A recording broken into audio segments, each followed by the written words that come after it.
Welcome to Karaoke Wine with Jules and Tessa. Welcome to Karaoke Wine. Hello. Hi, we're here. Let's do this. Yes. Cheers. So we are actually not going to talk about anything on like dating or a different topic today, but our favorite topic. Us. Okay. We actually wanted to let you guys know who we are besides like the men or the lack thereof, shall I say. So We're gonna find them. I have a feeling. yes. Yes, I mean, we're amazing. we are so amazing. And what's interesting is we also have the opportunity to start a compound later on. I'm so down. And Me we've talked about Yeah. this before, but before we get into like buying a house or two or three, I want to let you know I'm Jules. Hey, Joel. This is Tessa. I am Tessa. I come from a military background. Yep. I'm 39 years old. I do not like walking on the beach. I'm just kidding. I do. First of all, we're both hopeless romantic. So we love love. we love love. We love. It's like try again. Yes. And again. And we're in a moment of trying again and learning and Yes. growing. I think, I come from a military background. I have lived in a lot of places. London. Actually, it was St. Ives. I'm a very detail-oriented person. So St. Ives, England, Naples, Italy, a small town like Pozzuoli. And I finally settled in Southern Maryland in a place called Tall Timbers. Google. Yeah, and then zoom in. Multiple times. There is a huge naval base there, and my mom was at the time a naval contractor. But it was literally the best high school, middle school experience. It was an all-American experience. I was cheerleader, I was dance team, I was soccer, I dated the basketball player. Whoa. I did barn parties and bonfires, and it was just one of those childhood upbringings. Well, we didn't have phones Yes. until I was like 14, 15 years Right. old. And even then, you didn't really record anything. Never. So Thank God. I have a box. Actually, my mom has a box Of photos. of photos. Disposable camera photos. Yes. And I did categorize them by year. Same. 'Cause I have photo albums. Like, I get it. And I have notes next to them to remind me. And I don't know if I need those reminders. I didn't do all that, but I did do it by year.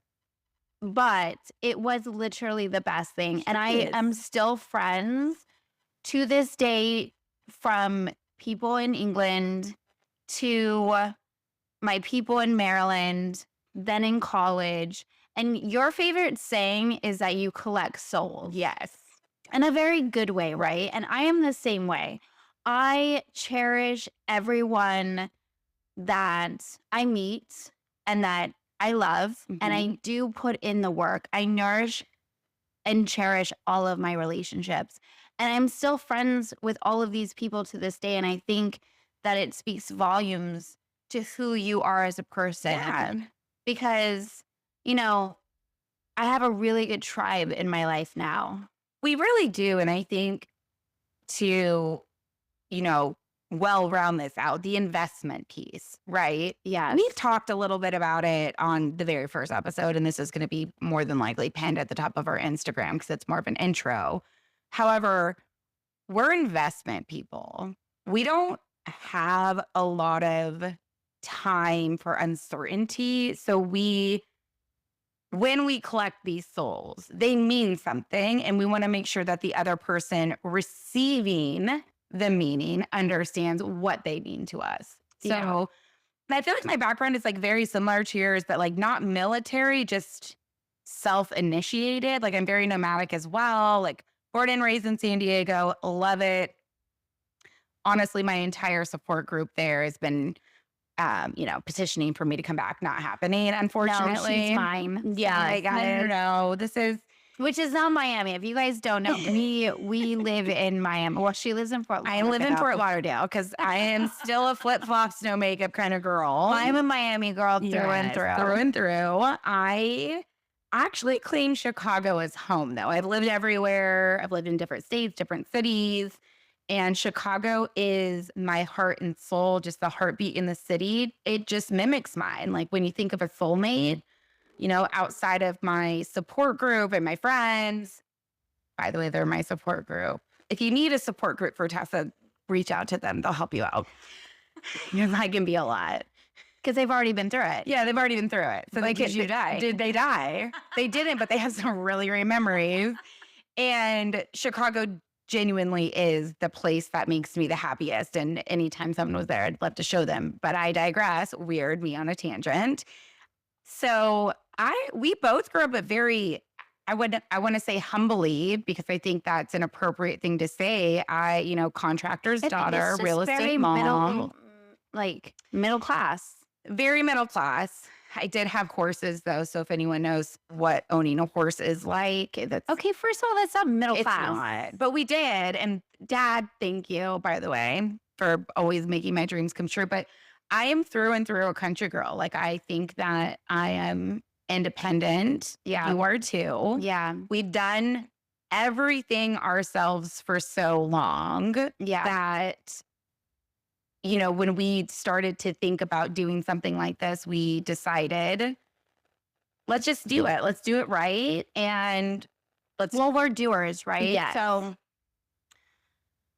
I think it was the whole month and a half span of actually being at a brunch Yes. together and drinking tons of rosé and having, do not plug a company that is not sponsoring us yet. God, she'll learn. I'll learn. But we were drinking tons of rosé Mm-hmm. and we said, oh my God, wouldn't it just be a great idea to start this podcast? Mhm. We are together all the time and we talk about these topics. Right. And I know, okay, so from start to finish, it was a month and a half. Yeah. And we're doing it. And I mean, that speaks volumes to us as well because we Right. drive each other to do the best things. And we're learning and we're growing We are as we learning. go, as you can tell. Like this is a new space for us, obviously, but fuck it. Like we're doing it. We're going to learn. We love everything that we continue to record. We like better. And also Marissa, right? Our brand manager. Yes. There is a third that is attached to Karaoke Wine for various reasons, but she is here. She's just back at house right now and that's okay. She'll be here intermittently as we continue to record. She's the normal one, guys. She's the normal one. She literally Yeah. is the adverse risk person, and we love her for it, and we Mhm. respect her for it. And Mhm. so we are more of the in your face, I said what I said, doubling down, no regret. No regrets, but we loved the same way, which I think Yeah. is great. And I think All that's, in. yeah, I think that's really what it's about is relationships, whether we're talking romantically, about friendships or about family. We always have each other's back, like, tarp and shovel in the back, just need a phone call. But I did learn from Ray Donovan, you always need a bat, like a baseball bat. Yes. And a baseball in your trunk because then it's not a weapon. It's actually a sport. Oh, thing. can we get a glove too? I mean, I used to play baseball. So It's- I mean, I love sports. I'm very competitive. Same. Yeah, that's why we don't play games. Even we played a game with our friends once that was like, guess who's most like this? And we argued about it because we thought we were both the one that was most like, no, it's me. No, It's it's me. me. Well, that's not what the cards say. Well, it doesn't matter because it's more me than it is you. And then we even included Marissa, even Mhm. if she wasn't even there. And we're like, well, why would she? Yeah. say? She's the work of it and we're harassing her. Yeah. So, I mean, we're both competitive. We're both athletes. We both gravitate to good, genuine people. Yeah. And if I think one of the biggest things about us too, like we could talk about all day how much we love people, but I think there's an indifference between the people that may not bring the light to our lives. It's more of a disregard in a good way, I should say. It's not this like overall, like, oh no, I don't want to be with that person. It's like that person's different. They're just not part of my tribe. Yeah. I mean, I think I first episode, I talked about energy and how I'm Yes. an energy person. Same. I also believe that you need to protect your energy at all all costs. costs. Yeah. And I consider people that you hang out with, and then after you hang out with them, you are energetically drained. You're tired. I call them vampires. Yes. And they want to be around you because you're a light and you're just always this energy and burst of happiness and fun. And yeah, I get it. That's who I surround myself with too. But it's very important for us to surround ourselves with like-minded people 100%. because when I leave my friends, I am energized and fulfilled. I feel like an abundance of love. Right. I'm grateful. I wake up happy that I just had time with them.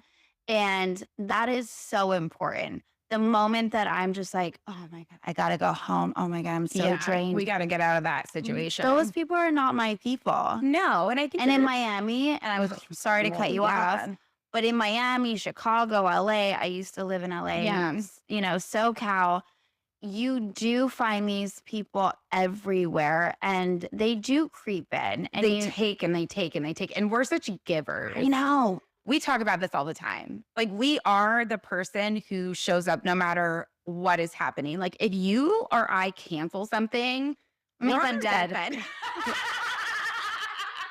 Literally, like if I don't show up, like there's something really wrong. But I also think that's a testament to who we are because people understand that. So like if I have to cancel, because I'm like if it's a fuck yes, it's a hard maybe or a definite maybe, I like to say. Yeah. Yes. I also think there's this aspect to us where we love unconditionally. We're so accepting because there's many things that you and I have differences in opinions. However, because of those differences, it makes our relationship stronger. Yeah, it doesn't deter us from being friends. No. And how we support each other. Yeah, we have actual grown-up conversations and we agree to disagree on some things. Right. But we know, like, I know who you are as a person and you know me as a person and I love you wholeheartedly. Yeah. It just goes beyond words. And we do that with everybody that's in our lives. So when we talk about the indifference, Until you're not. Right. Well, that's what, when we talk about the indifference, it's because of the way that we love. We're not 1 foot in, 1 foot out. I think you and I are both very much all or nothing people. However, we also meet people with where they're at. And we're very accountable for who we are and what we decide and what we do. My ex always used to say, the opposite of love, it's not hate, it's indifference. It is absolutely nothing. Yeah. And I have learned that statement to be true. I mean, he is a very smart man, but I don't want to give him too much credit. Yeah. You do love him though. Okay, you love him. I love him. Love.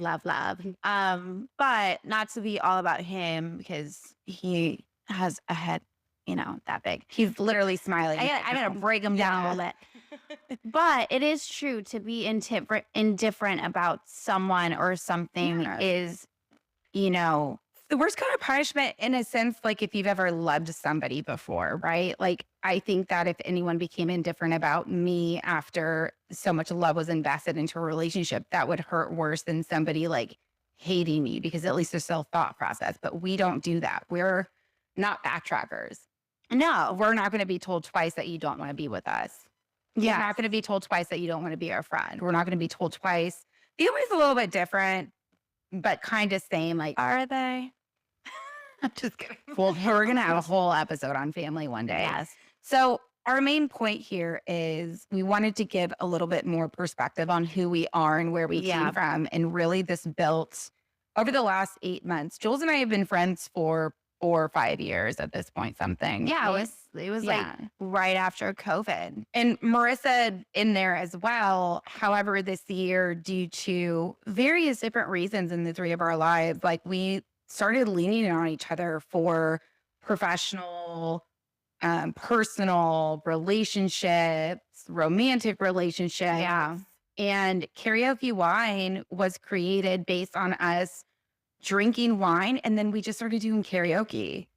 I love karaoke. It's literally my favorite pastime. A friend of Brett. Me too. And it is so therapeutic. And I can't sing. No. Oh, no, we can't actually sing, but No, but I can dance. we can dance. It's a good performance. It is, but it's a good it's a positive energy release. I think there's like some statement out there that's like, when all else fails, just dance.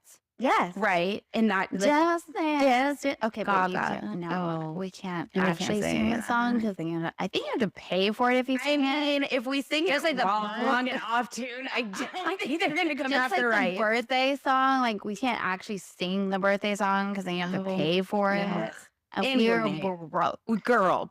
Brocade, honey. Brocade, which means that we Brocade. We're we brocade. can't, buy the luxury items, but we're rich in life, We're health, wealth, and happiness. And I think that and that's the most important for me. And that's really why we're here. Health, wealth, and happiness. And we want to Yes. share our experiences. And we're excited for you guys to come along our journey. And we're Yeah. going to be vulnerable.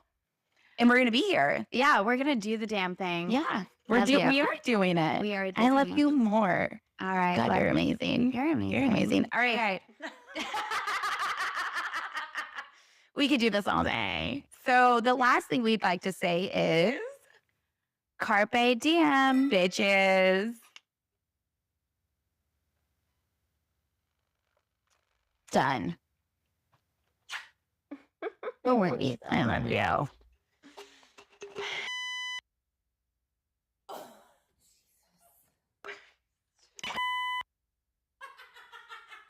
We're worried about the dog. I hope you liked this episode of Karaoke Wine. Please like and subscribe.